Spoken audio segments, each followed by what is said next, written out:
the previous video, we were giving the philosophical foundation for the difference between what is given openly in the social media and the traditional methods. And in this one, I want to go through one example, focus on the divorce and compare how this traditional way is giving us much better understanding of what's going on. So let's roll the intro and start with this first marriage and the divorce.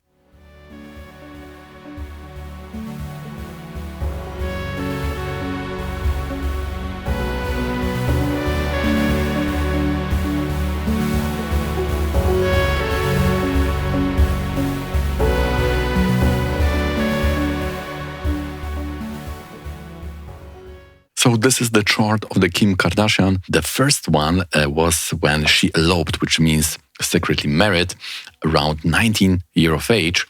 And we will be using here the moon Vimshotri because she has nice moon in the 5th house. So this will show the not only what is going for all people around you, but also for your personal timing. So in this case, we will see that she married in Mercury. Later, she said that this was quite abusive relationship. She didn't feel right. And after a few, I think 3 years or something like that, this ended in the divorce. The divorce was in 2003, and that was already in the Mercury Venus. So already it is giving bit of problem here, because if you would only do the lordship in the main chart, so you will say, okay, 7th house is the house of marriage, and that's Venus, but she divorced in Venus, period. And she married in Mercury, which is the 8th lord. Now you may try various things here to justify that, right? You may say, yeah, this marriage was only 3 years, so therefore the Antardasha was bad. It was not showing marriage. It was a big thing. It was a major event for that time. So it is hard to go by that justification, which we could do maybe for the second one, because it was only 72 days, I think.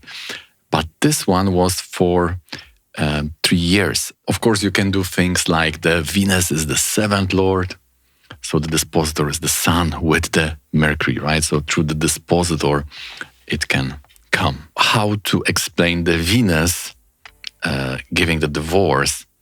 You could say, yes, there is some parivartana, so it's going away from that, what has given divorce. So it would be quite hard to justify those things only based on the Rasi chart.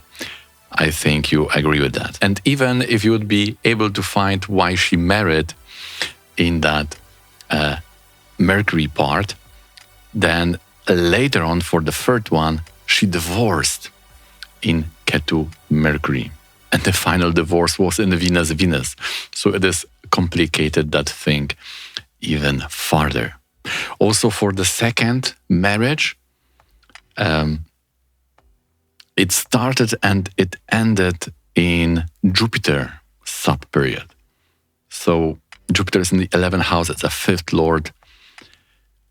You could justify the aspect on the moon if you're a little bit more advanced and you understood that Taurus can be also loaded by the moon. So we got some 7th house activation by the Jupiter. But then the divorce, again, how Jupiter has to do with the 8th or 8th lord, quite difficult with the Rasi chart. And also how she also started dating the 3rd one in that Ketu Jupiter, the Kanye West. So it's quite difficult thing. Also, you will notice there are big differences between these three. The first one was the music producer. Second one was the sportsman, we could say, NBA player. And the third one is also according to the chart. We have the Arudha Lagna with the A7, with the Venus in 10th house, and in the Navamsha also we have the Atmakaraka related. So the status Kanye West rapper, and how to justify all those things if we only have the 7th house or 7th lord. So let's see how we would do that with the tools which were taught in the Sri Achyutananda Parampara. Also, these tools are openly available in books of Pandit Sanjay Rath, like, for example, Crux of Vedic Astrology. So all those counting 8 from 8, it was introduced very much in that book. And now this counting 8 from the previous one is for us so obvious that we are almost thinking that it was everywhere from the beginning.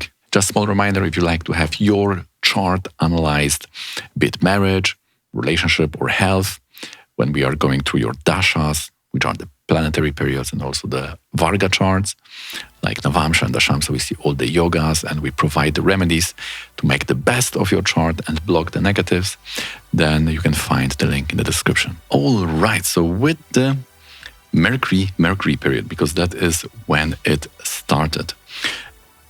It is taught in our tradition that the 12th house in the Rashi and 7th in Navamsha are giving marriage. So Mercury is in the 12th house.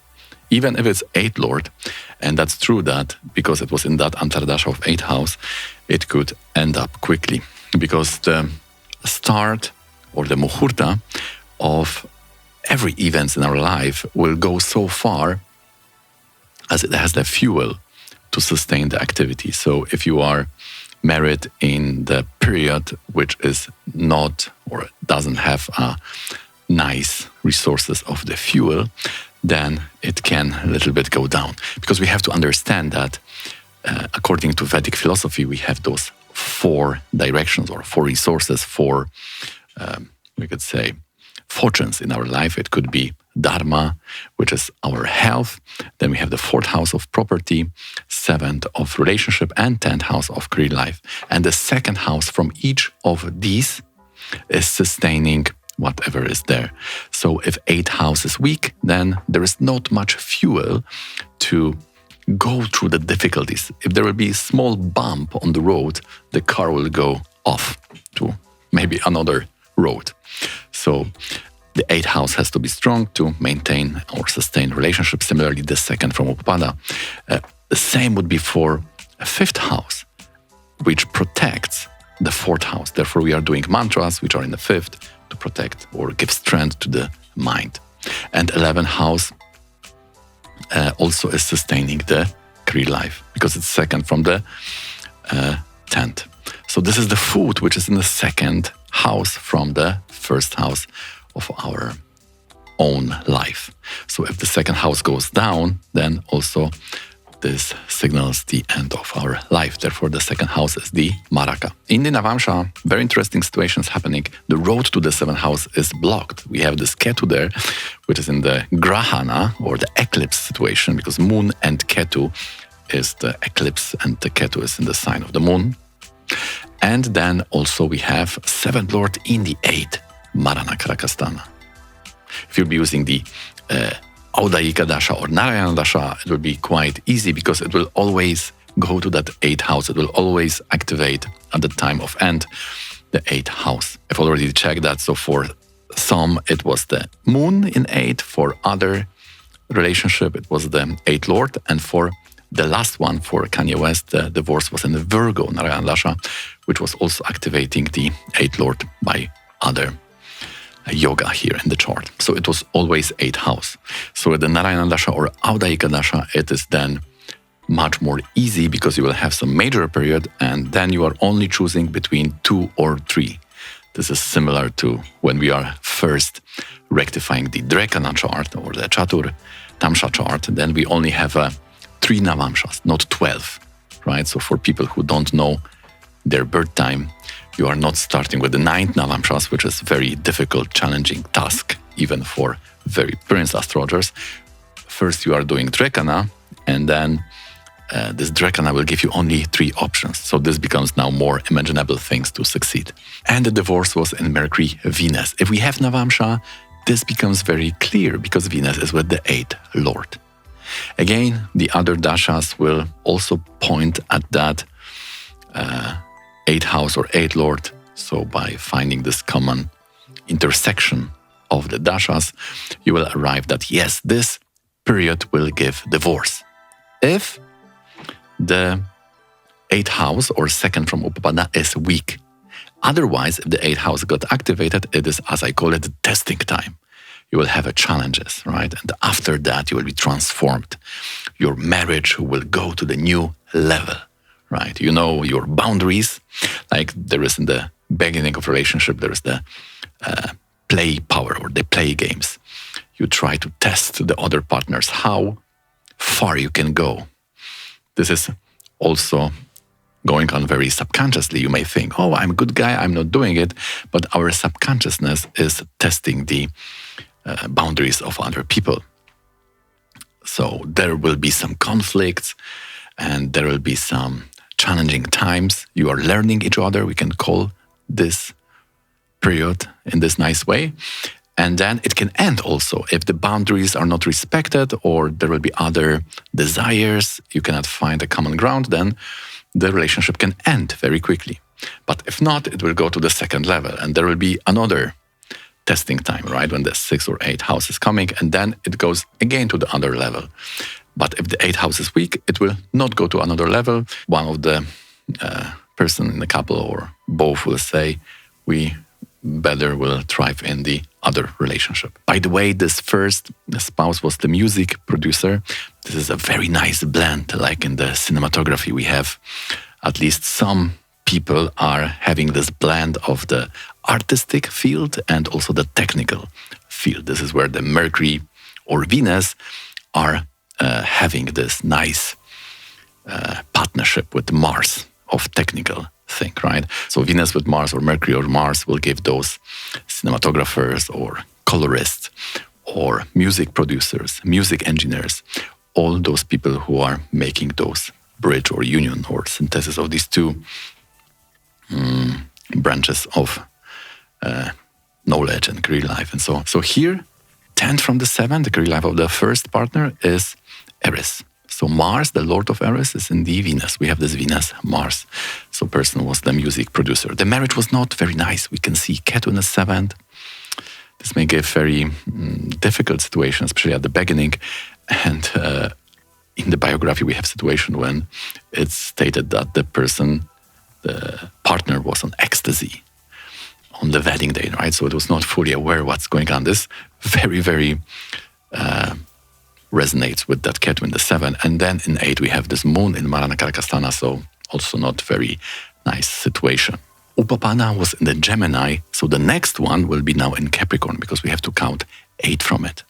It was only 72 days. The Capricorn has Ketu. We could also say it's a mistake. There is also A7 there. So this may also give a few interpretation possible here. And some people are saying that this was only to promote her business, her ventures. I think it was connected to some fragrance product coming in the market, also by the family. This happened already in Jupiter Antardasha. So again, you will have some issues with understanding how Jupiter is giving that. But in the Navamsha, it's quite easy. Jupiter is 2nd house. So it's 8 from 7. 7th partnership begins in activation of 2nd house. There we have Jupiter sub-period. And now, which period can end this marriage? 2nd from the 2nd. Because 2nd house is the 2nd spouse, or 2nd marriage, or 2nd serious partnership.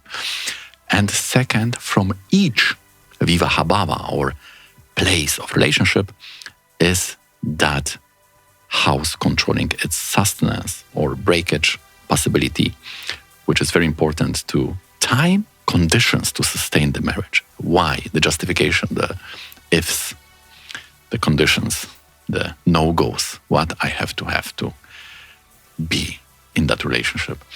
And if that's not there, then the marriage is over. So also in the Jupiter Antardasha, it was over. Why? Because the Jupiter is the 3rd lord. Now we are going to the 3rd one. I think most interesting, the Kanye West marriage. Upapada, again, we have to go or count 8 from the last one, which now would be the Leo. So this is Venus, 7th lord in 10th house in Leo. And in the Navamsha, we have to count 8 from the 2nd, which would be the 9th house. There's the Atmakaraka, Mercury, the person would be related to design, would be related to authorship, would be related to music production also. All of these mercurial artistic thing, especially if Mercury is also blessed by Venus. It's in Taurus and again aspected by Mars. So there will be also those blend of technical skills and artistic skills. By the way, the same combination Mercury and Mars is showing the sportsman. So this influenced the 10th from the second house. Therefore, we know that the NBA player was with the second marriage and is also seen by the Navamsha. So those details are not possible to get from the Rasi chart. Maybe from the Upapada, you can get the color of the society in which the person will thrive. But that's it. It would be really hard to understand those yogas and the house distances, which can really direct you into much more light about the future spouse prospects and career life. Now, Mercury Saturn was the career life. Saturn is aspecting the ninth lord Rahu, right? So Mercury is a big dasha. So someone could say, oh, it should be in the Mercury. But Mercury was like 20 years ago. So now if lives go on, so you have like to choose between maybe it will be Mars Dasha, maybe Rahu, maybe Jupiter, maybe Saturn, right? So if you will have this major period from Narayana Dasha and from Audaika, then you will only compare Mercury, or it would be Jupiter, Saturn, and Rahu. Which of these three can give marriage? So Rahu definitely, because it's the ninth lord, right? But Rahu was before the second marriage, so it's not possible. So now we are thinking about, would it be Jupiter, would it be Saturn for the third marriage? And it was in the Saturn. Also not best period to start relationship because Saturn is Nicha, debilitated in the Navamsha, in the fourth house. So that is not the best place to start. And then the divorce was in Ketu, Mercury, and it was finalized in the Venus. So in which period or which house controls the sustenance of the third marriage in the Navamsha? It would be the 10th house because it's second from the 9th. So 9th house is the third marriage and the 10th is the sustenance. Can it survive, right? If we count from the Upapada, the Mercury is also sustaining it. And it's not in the best position. It's in the 12th house. And 10th Lord and 12 can create some loss of assets, problems with finances. We know that Kim Kardashian was robed in the Ketu Sun Dasha when the 10th Lord is in the 12th. So I think it was $10 million jewelry was lost. So big chunk of wealth, 10th Lord in the 12th. And here also we see that Mercury is also in the 12th. This could be also somewhat painful experience for her. It would be not easy. And we can say from the Upapada at least that it was quite authentic. She was really in love, right? Because we have Upapada with the Venus and also there must be it was a friendly relationship. Mercury is the 9th Lord, right? It was a lot of jokes were cracked and it was the communication should be great. But because of those parivartana and because of the time, right? We also can see how the time, it is dasha of testing. And in the Audaika, because the finalizing of the divorce was in the start of the fourth dasha, and the Audaika is the Libra, we also can see that the negative parivartana, which involved the Venus in the Rashi, is now starting. Therefore, just at the start, it was like Venus, and for you, it's Mercury, 8th Lord now, right? Because in Libra, we have the 8th Lord, the divorce time, right? So if that marriage if there would be karma in the chart to protect that marriage, then also very challenging time, but the two people could go through it, right? So first we have to define what are the force or fort to protect the challenges. And if there is no enough food or the fuel in the second house from 7th or Vivaha, Sthana in Navamsha, or Upapada, then there is no mental strength to go through these challenges. And this can end in some meltdown. The person cannot go more in that relationship and have to end the relationship. It was in Venus. Venus in the Navamsha, Venus is the 10th Lord. It couldn't be easier. So if you will add the Navamsha chart to your marriage estimation, then you will have quite good understanding of character of the person, their career life and status, and also what will be the condition to sustain the relationship when there will be those testing time, and if you will go through it with the same partner. Without Navamsha, only with the Rasi chart, it can only give you things like, oh, I'm now experiencing a relationship, now I'm experiencing some separation, but you don't know what's going on the other side, because we are relating to other people. The Rashi chart is very me-centric, it's my experience. But who is coming? What are the conditions for the person? What is happening to that person?